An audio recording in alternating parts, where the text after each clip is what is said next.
This time the Muslims are threatening the creators of South Park over, get this, the Prophet Muhammad depicted in a giant bear costume.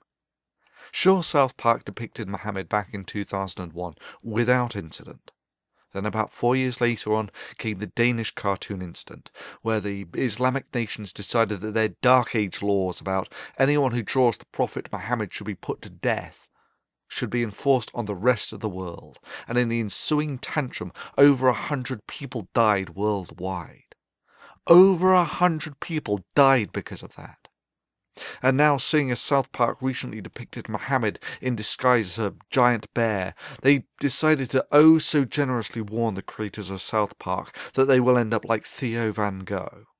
You know, the unarmed guy who was cycling to work before he was shot 8 times, then stabbed and then had his head cut off, simply because he made a film critical of Islam. Bravo on a prime example of why your religion has no place in the first world. You see, all that barbaric stuff in the Quran about cutting off arms, legs, tongues, heads and so on, Sharia law you call it. You know, all that stuff that you actually enforce in the Middle East about stonings and whatnot. There's similar stuff in the Bible, you know, utterly destroy those who don't buy into the religion and stone disobedient children and whatever. However, ultimately, after 1,500 years of acting very much as you do now, it was convinced in the Enlightenment that that really wasn't the way forwards. Mankind moved forward out of the age of religion and into the broad sunlit uplands of the age of reason and the first world, and it's never looked back since. I mean, let me make this absolutely clear. The computer that you're sitting in front of watching this video on is a symphony of the fruit of scientific naturalism. You want to live in the first world? You want to live in the age of reason and taste its sweetmeats? That's really not a problem.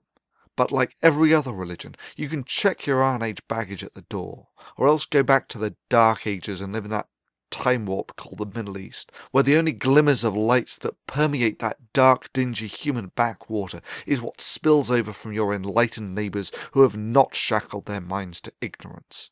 Your alternative is to fight. The only way the nation that has lived in the Dark Ages for 800 years can, by terrorism. We're commanded to terrorize the disbelievers. And this is a religion, like I said. You're commanded to terrorize the disbelievers? The Quran says very clearly in the Arabic language, Torhibuna. This means terrorize them. It's a command from Allah.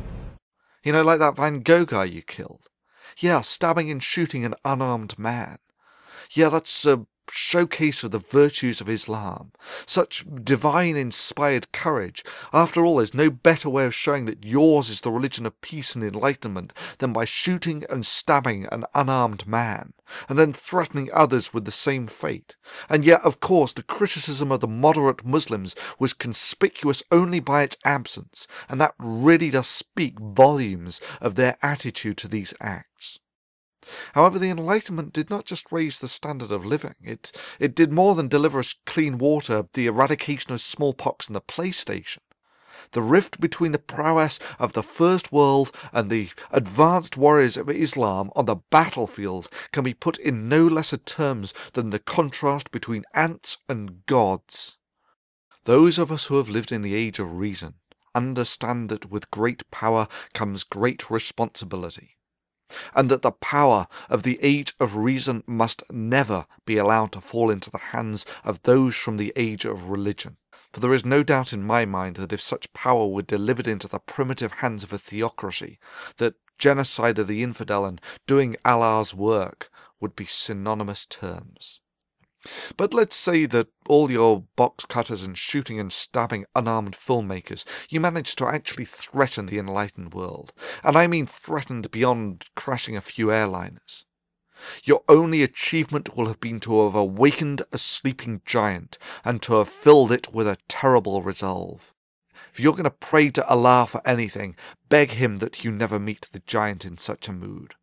For your continued existence is entirely at the discretion and goodwill of the giant, and that it is all that stands between you being granted continued existence and you receiving yourself the self-same judgment that you would so zealously impose on the rest of the world if only you had the power. So it comes down to the question of your vicious and petty threats against a cartoon creator. That is, your attempt to limit free speech through intimidation. Well, I cannot speak for them, but I can speak for myself, and to those who live in the age of religion I say this. This is the blasphemy that you find so offensive. This is the Prophet Muhammad depicted as a squirrel in slow motion. I did this.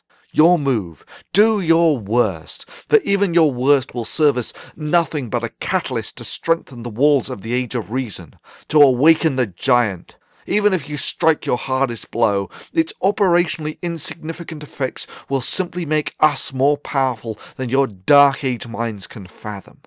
All you can do is set these words to resonate down the halls of eternity. You see, you cannot shoot words, you cannot behead an idea, and you cannot intimidate concepts, and if you try, the fulfillment of your worst threat will serve as nothing but an icon, written in the blood of the free, that you have no place in the first world.